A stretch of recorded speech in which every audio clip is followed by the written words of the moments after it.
Hello, and welcome to my talk on the case for Edward de Vere as the real William Shakespeare.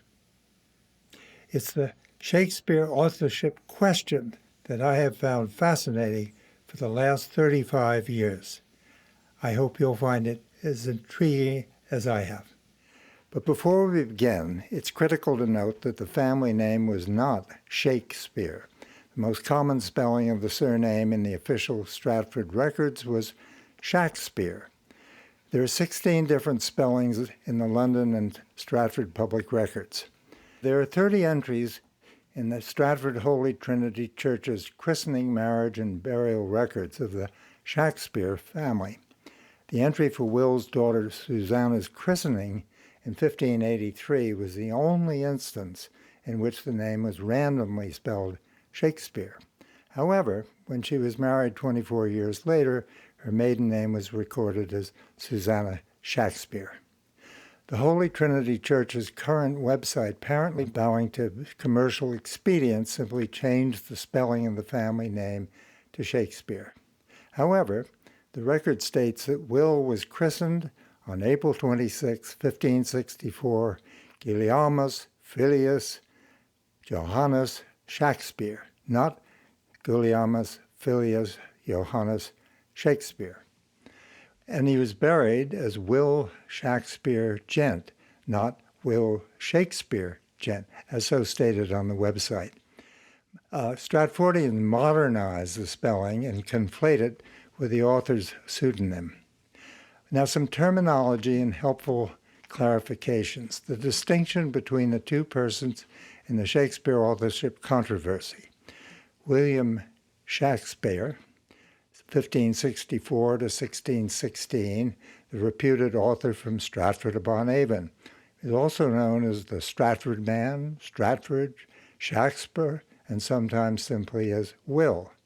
Then William Shakespeare, the pen name of Edward de Vere, the 17th Earl of Oxford, 1550-1604, also known as Edward, Oxford, and de Vere. Stratfordian, a proponent of Will Shakespeare of Stratford-upon-Avon as the purported author William Shakespeare. An anti-Stratfordian is someone who rejects the notion that Will Shakespeare was the author William Shakespeare. An Oxfordian is someone who believes that Edward de Vere was the author of the works attributed to William Shakespeare. Now, the case for Edward de Vere, once again, how it all began, the Shakespeare Authorship Question. I read this 1989 letter to the editor of the New York Times Literary Supplement. I saved it because I was taken by the line, "Many Shakespeare lovers did not know the evidence supported de Vere existed." And Burton H. Brody was a distinguished lawyer. His comments caught my attention 35 years ago and introduced me to this fascinating controversy. Now, Burton H. Brody was a distinguished New York attorney for over 25 years. He's a graduate of Yale in 1945, Yale Law School in 1950. Mr. Brody was an adjunct professor at both NYU and New York law schools. He served in naval intelligence during World War II, and sadly, Mr. Brody died in 1998 at the age of 72. And this is what caught my eye. To the editor, the writer of Shakespeare Wrote Shakespeare, Believe It, that's a letter from May 11th, concluded, apparently on the basis of a short TV film made partly at the November 26th Moot at Middle Temple, London, and the banquet following, both of which I attended, that the case for Edward de Vere, the 17th Earl of Oxford, as author of the plays, was thin. Well, the Stratford writer of May 11th letter triggered Burton H. Brody's letter of May 13th, began with, "Shakespeare wrote Shakespeare. Believe it." This is one of the most fatuous statements made by Stratfordians. It's always pronounced with disdain.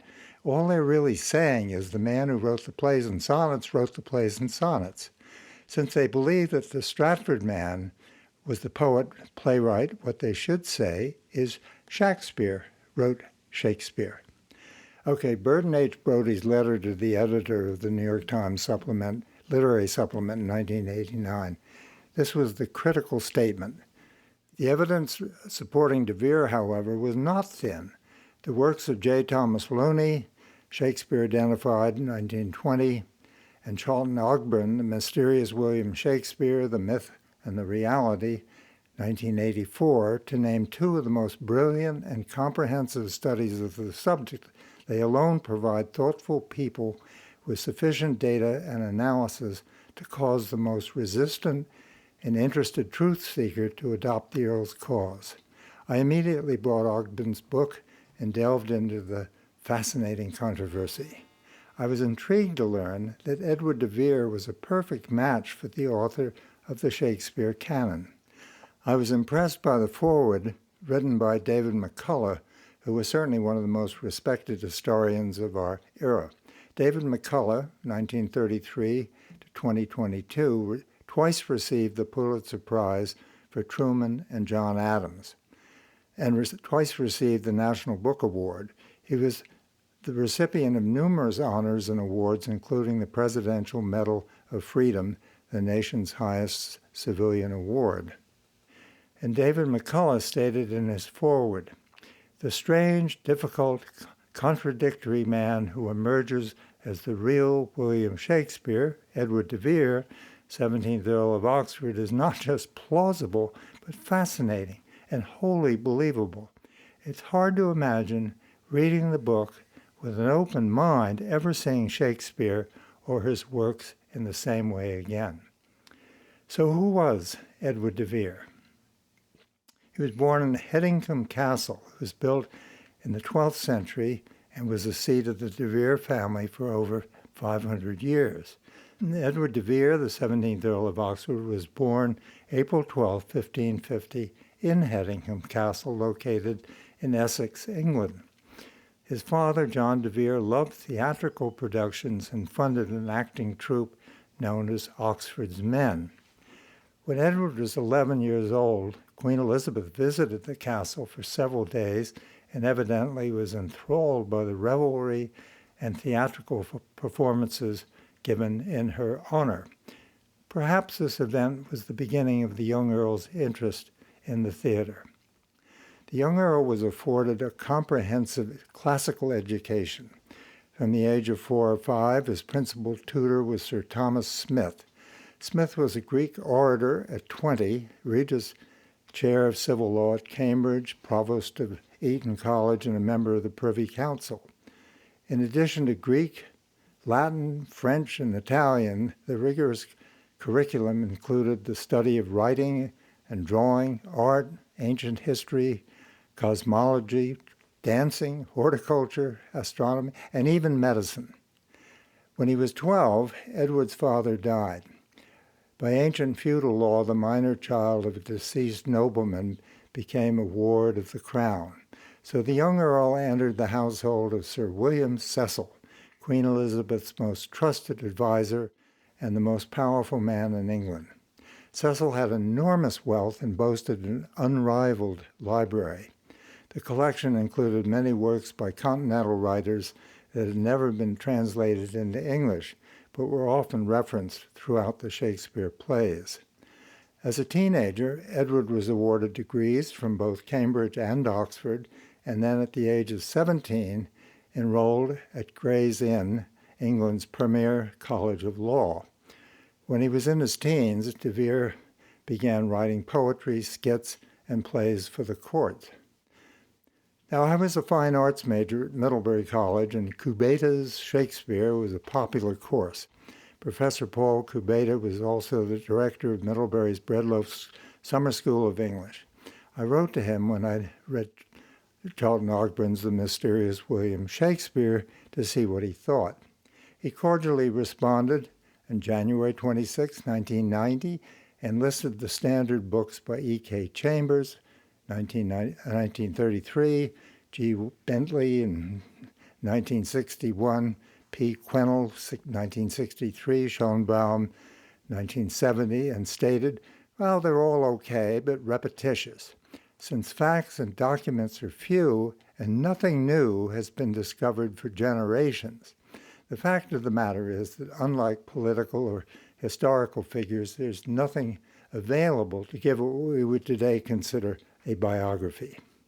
Well, that didn't stop the biographers. James Shapiro, Stephen Greenblatt, Peter Ackroyd, Jonathan Bate, and the innumerable articles, pamphlets, films, etc., all based on the supposed facts in the Shakespeare historic record. The Shakespeare Authorship Question has been a subject of heated debate for generations. Stratfordians insist that there's sufficient documented evidence that Will Shakespeare of Stratford-upon-Avon was the author of the works of William Shakespeare. This controversy is what the Shakespeare Authorship Question is all about. Mark Twain was a prominent anti-Stratfordian.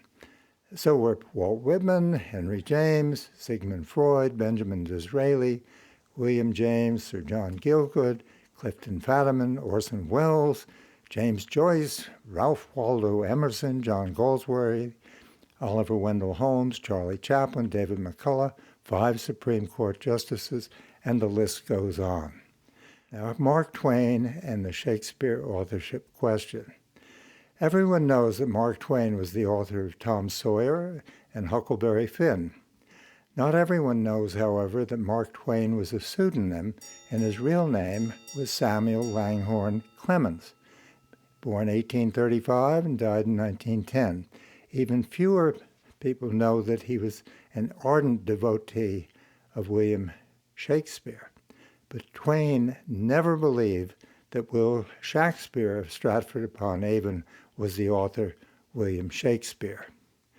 In his 1909 book, Is Shakespeare Dead?, Twain likened the notion that Will Shakespeare was the author William Shakespeare to the colossal skeleton brontosaur in the museum with its 9 bones and 600 barrels of plaster of Paris. Though the term Stratfordian hadn't been coined in 1909, that's whom Twain meant when he wrote, "Those thugs have built their entire superstition upon inferences, not upon known and established facts." Diana Price's Shakespeare's Unorthodox Biography, New Evidence of an Authorship Problem, was first published in 2001. She does not make the case for anyone as the author, but demonstrates that William Shakespeare could not have been William Shakespeare. There are only 56 actual known and established facts in the entire public record. That's correct, only 56. And only 12 of these have any possible connection to the theatre world of London. And not one remotely suggests he was even literate, let alone the greatest writer in the Western world. Diana Price lists every known and established fact in the public record that mentions William Shakespeare by whatever spelling or variant of the surname. She begins with his baptism on April 26, 1564, and ends with his death in 1616. I repeat, not one remotely suggests he was even literate, let alone the soul of the age and the greatest writer in the Western world. Here are some of Price's key references of every mention of the Stratford man in the public records of London and Stratford-upon-Avon. And she begins with a concise, documented life. 1564, and this is right out of her book. On 26th of April, Gulielmus, that's Latin for William, Shakespeare is baptized. In 1585 and 1591, William Shakespeare is named in a legal action involving his mother's property. Otherwise, these 6 years are a complete blank. Then in 1592, in London, Williams Shakespeare lends £7 to John Clayton. Then between 1593 and 1594, there are no records. And these are the years when Venus and Adonis and The Rape of Lucrece were published. And 1593 was the first time the name William Shakespeare appeared in print. Then in 1599, William Shakespeare becomes a founding shareholder in the Globe Theatre, and a legal document names William E.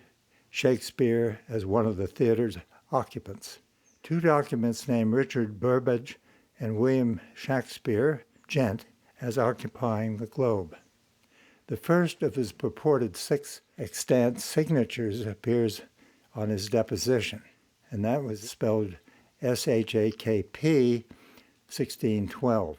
In 1612, Shakespeare of Stratford testifies in a domestic dispute that dates back to 1604. Stratfordians have never explained why Will could not even write his own name. There are 5 references to actors and/or acting. Another 4 mention the Globe, and one mentions his involvement with both the Globe and the Blackfriars theaters. 2 more refer to his investments in a gatehouse near Blackfriars. But he mortgages the property the next day for £60. This appears to be a real estate investment rather than any cultural connection to the theater.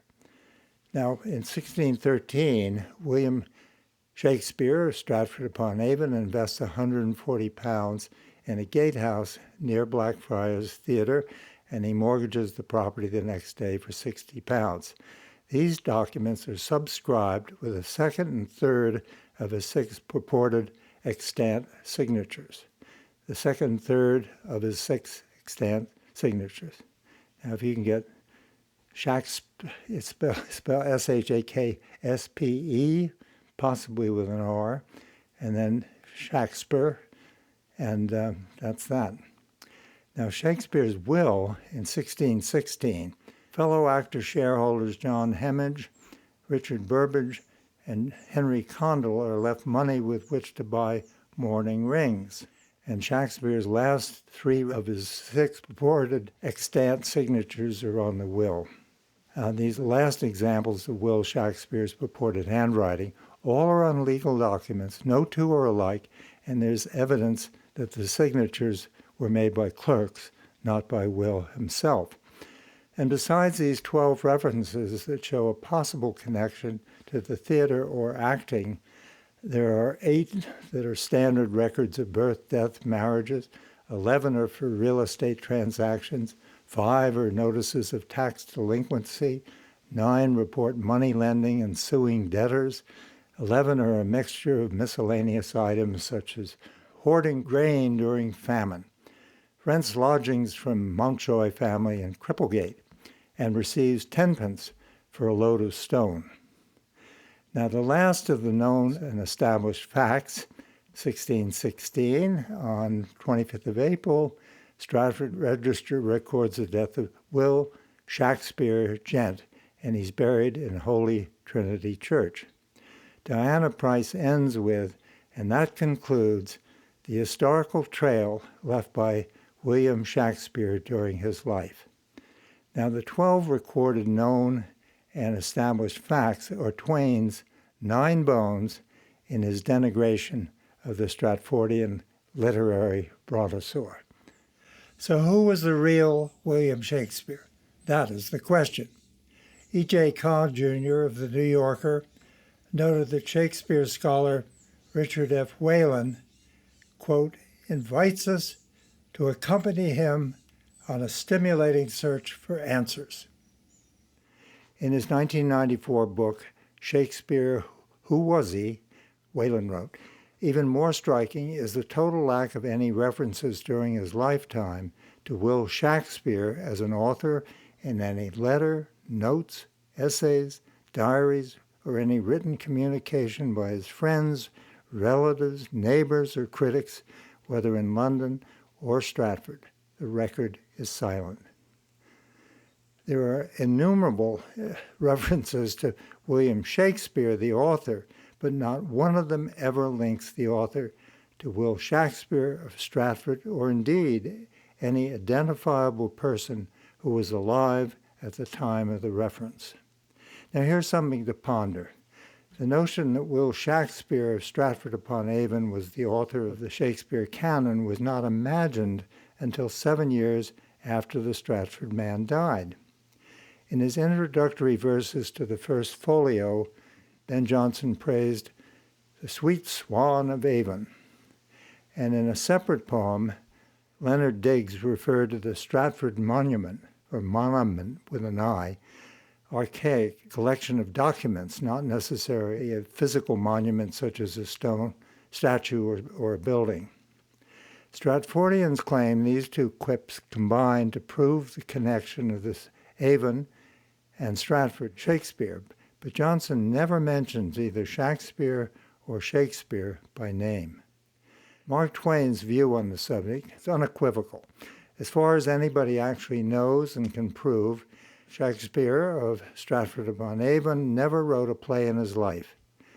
Shakespeare's biography is built up of course upon course of guess, inferences, theories, conjecture, an Eiffel Tower of artificialities rising sky high. So that's where Mark Twain stood with respect to the Shakespeare authorship question.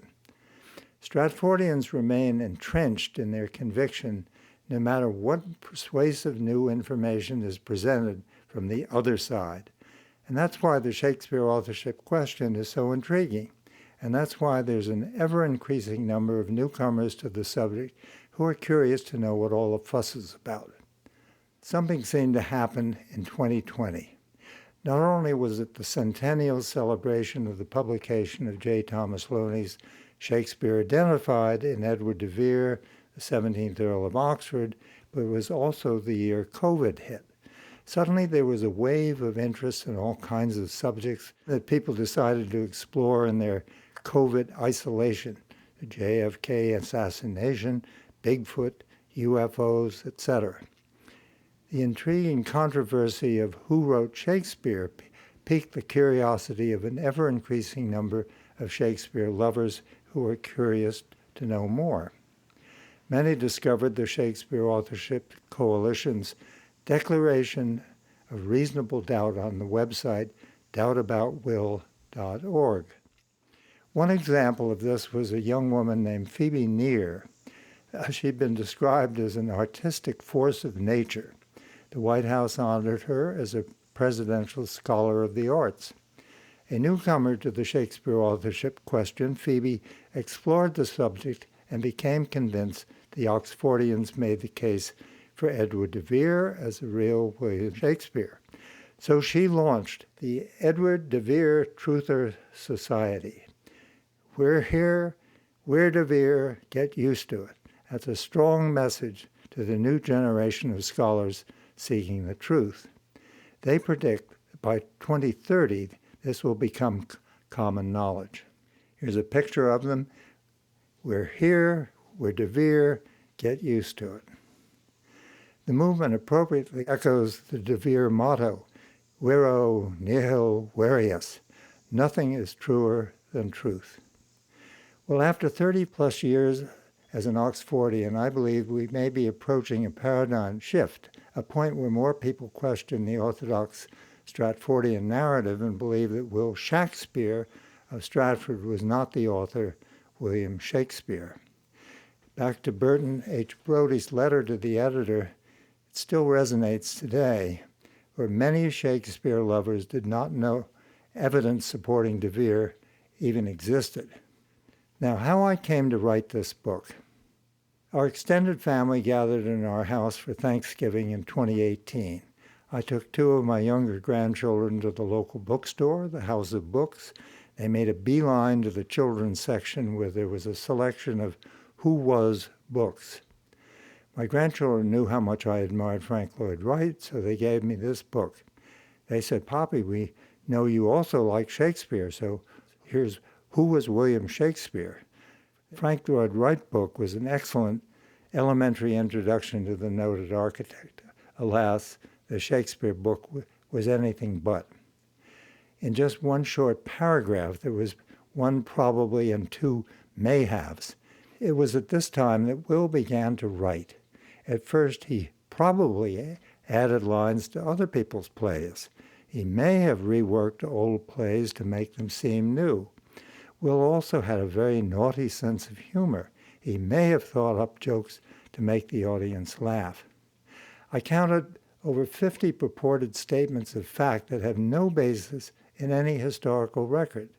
There's no evidence the young Will even attended the local grammar school, but the following are stated as facts. Learning Latin was very important. Will began studying it when he was 7. Well, as Will grew older, he and the other boys were not allowed to speak English at school, only Latin. They were spanked if they spoke English. Will learned Latin grammar. He knew famous speeches in Latin by heart. He could write in Latin. Will performed in plays and had debates with other boys. He became good at it. He probably liked to be in front of a crowd. At New Place, Will wrote The Tempest. It was the last play he wrote alone, and it's the only one where he didn't borrow the plot. He came up with a story all by himself. Child abuse can take many forms. This who was bio is an egregious example of intellectual indoctrination and should be considered detrimental to the education of 8 to 12-year-olds. On its website, Penguin Random House invites unsolicited proposals, so I wrote a letter suggesting they consider who was Edward de Vere. No response. I sent a second letter a month later suggesting it was an opportunity for them to inform their young readers that there's often another side to the story. Silence. So I decided to write the case for Edward de Vere as the real William Shakespeare. It began as a booklet for young people, but evolved into an elementary introduction to the persistent and perplexing Shakespeare Authorship Question. So anyone whose curiosity is piqued and wants to learn more about this controversy should find my booklet helpful. It's simply an elementary introduction to a fascinating literary whodunit. The Clarion Review stated, "The book's objective is not to examine every aspect of the de Vere theory in detail, but to condense that material and present its essentials. In service to accomplishing that goal, it includes a thorough list of references and additional reading suggestions for those interested in learning more." You can add to the fun by reading Elizabeth Winkler's provocative "Shakespeare Was a Woman" with a subtitle, and Other Heresies, with a subtitle, How Doubting the Bard Became the Biggest Taboo in Literature. Well, I must quote Burton H. Brodie once again. "I must stop now. Poor Will is calling all the way from the fake monument in Trinity Church, Stratford."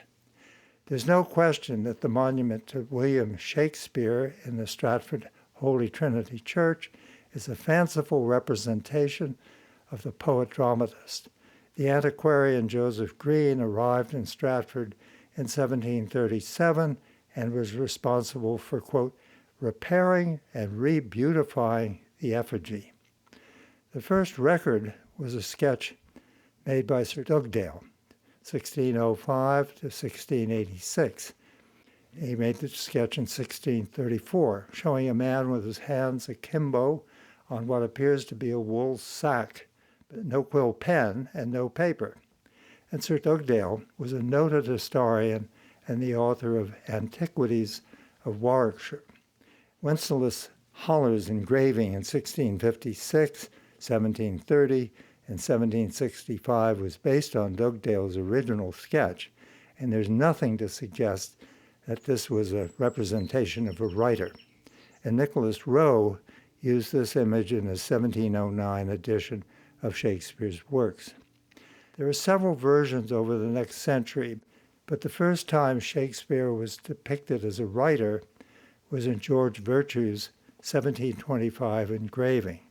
The subject is now shown with a quill pen, and a sack is now a soft pad. Well, the Stratford monument evolved from the original effigy to the, quote, re-beautified and, quote, restored version we see today. By 1749, it had become the iconic image of the Bard of Avon. In his Is Shakespeare Dead?, Mark Twain wrote, "The bust, there in the Stratford Church, the precious bust, the priceless bust, with a dandy mustache and a putty face, unseeming of care, that face that has looked passionately down upon the awed pilgrim for 150 years, and will still look down upon the awed pilgrim 300 more, with a deep, deep, deep, subtle, subtle, subtle expression of a bladder. Final thoughts. When you hear of a controversy about any subject, don't be quick to embrace one side or the other just because there's been a popularly held theory even for a long time. Whether it's science, biography, or almost any popularly held belief, be skeptical. Bias can cause a person to adamantly defend a position even in the face of contrary evidence. Delve into all subjects with an open mind, and then, and only then, decide for yourself what makes the most sense. For many years, the Stratfordian claim held sway, but thanks to J. Thomas Loney's landmark book, Shakespeare Identified, published in 1920, Edward de Vere, the 17th Earl of Oxford, has become the leading candidate as the true bard, the real William Shakespeare. Now, I'd like to acknowledge many thanks to the following for their part in this program. Sarah Marshall is the director of the Kent Memorial Library. Brittany McAllister is the director of adult programs and special events at the Kent Memorial Library. Ben Rybeck, the House of Books, Kent, Connecticut, and the Shakespeare Oxford Fellowship. And there's their website. I'd like to thank you all for attending my talk. I hope I've piqued your curiosity and introduced you to an intriguing literary mystery. Yours, Yver, John Milnes Baker.